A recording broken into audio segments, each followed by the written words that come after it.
As above, so below. As within, so without. You are the equation of eternity. Welcome to the Mercury Minute. Welcome to the Mercury Minute. I'm Michael Mercury. Well, due to Mercury retrograde, I've been having a lot of technical problems with recording this week. However, more importantly, I had been given a contract some time ago to write a book. And my interest is totally in writing this book. I have no interest in doing the Mercury Weekly every week. It's more work than I would care to do at this time. I'm going to focus on writing a book. It's my first book, and it's very important to me, and I'm really looking forward to it. I recommend, there's so many great astrologers out there that you can listen to and read. I do write a monthly, Mercury Monthly, that's on my website. And also, more importantly, I have 135 hours of archived radio shows with, voices like Alan Watts, Joseph Campbell, Krishnamurti, the Dalai Lama, Rinpoches, various kinds of Eckhart Tolle, all these kinds of wonderful spiritual teachers. I have these great clips with some music in between, and I recommend you go ahead and check out the Spirit Speaks is what the show is called, and it's on my website, michaelmercury.com. I want to thank you for watching and listening to my Mercury Minute. But this posting today, I'm going to put in a sample of my radio shows, so if you'll listen right after this brief announcement, you'll get a good example of what's waiting for you at michaelmercury.com and the radio shows that I do. Again, until next time, I'm Michael Mercury, and I hope you enjoy Spirit Speaks.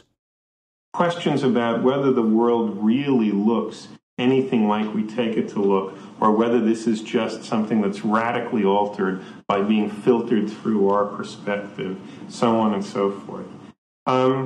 These are questions which I take it everybody has a natural curiosity about. These are some of the questions that quantum physicists and so forth are looking at, and some of the questions that researchers of consciousness studies are looking at to try to uncover and unravel what is human consciousness and how we make sense of it. Where do we end?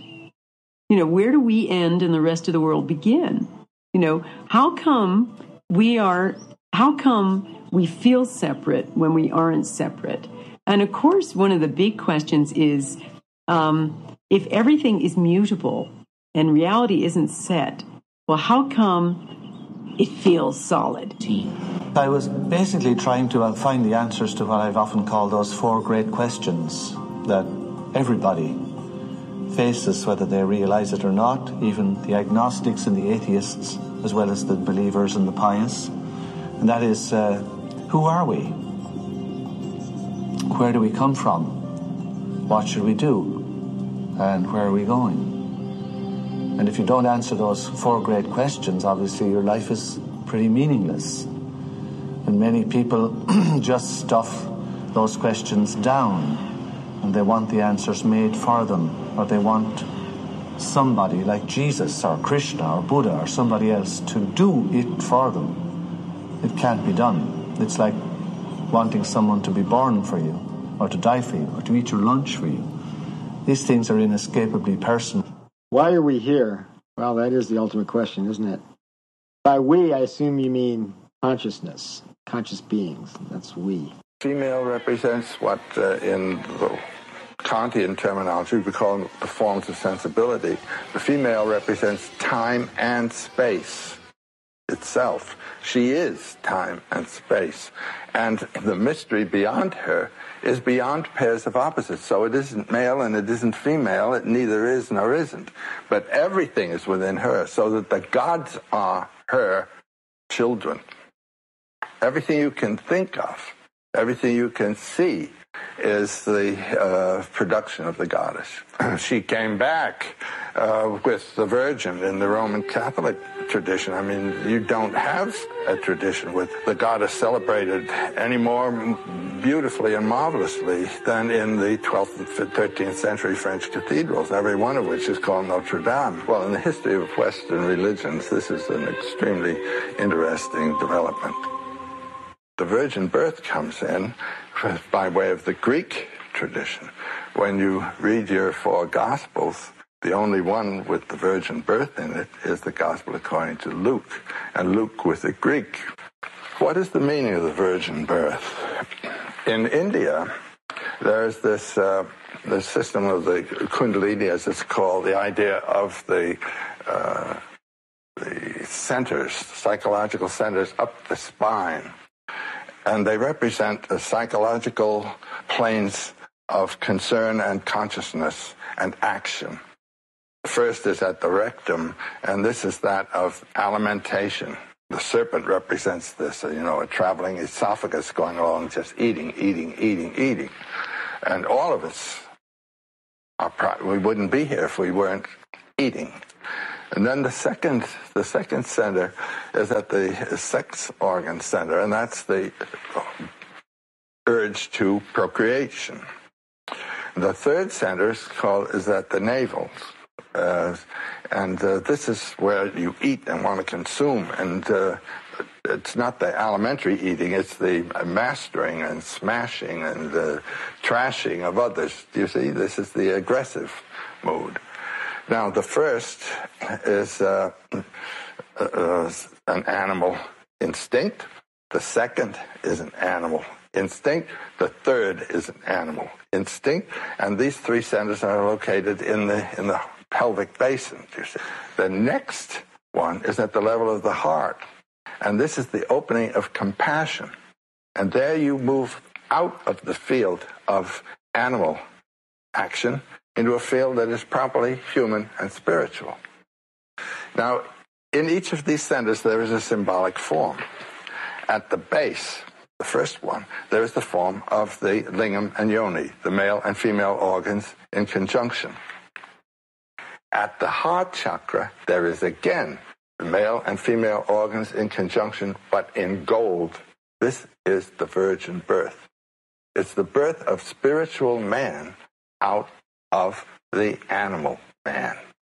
When you are awakened at the level of the heart to compassion and suffering with the other person, that's the beginning of humanity. And the meditations of religion properly are on that level, the heart level. And you know who that God is? It's you. All of the symbols in mythology refer to you. You can get stuck out there and think it's all out there. And so you're thinking of Jesus and all the sentiments about how he suffered and all. What that suffering is what ought to be going on in you. Have you been reborn? Have you died to your animal nature and come to life as a human incarnation? The begetter is the spirit.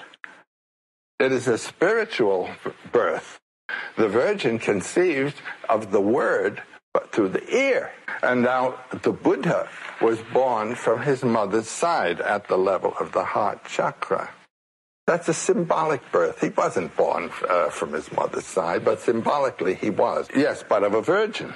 Then, according to Roman Catholic doctrine, her virginity was restored. So nothing happened physically, you might say. It's not a physical birth. It's symbolic of a spiritual transformation. That's what the virgin birth's about. And so deities are born that way, who represent beings who act in terms of compassion and not in terms of the lower three centers. The model for the Madonna actually is Isis with her child Horus at her breast. This was the actual model for the Madonna symbol. This is a prime myth in this period of the goddess as the redeemer, the one who goes in quest of the lost spouse or lover, and through her loyalty and descent into the realm of death recovers him. In your eyes, so sing it now. Woke up this morning.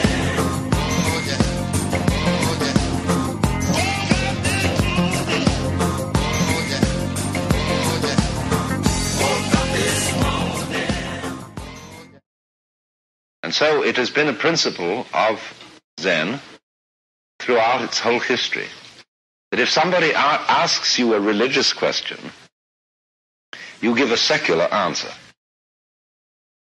What is the ultimate meaning of Buddhism?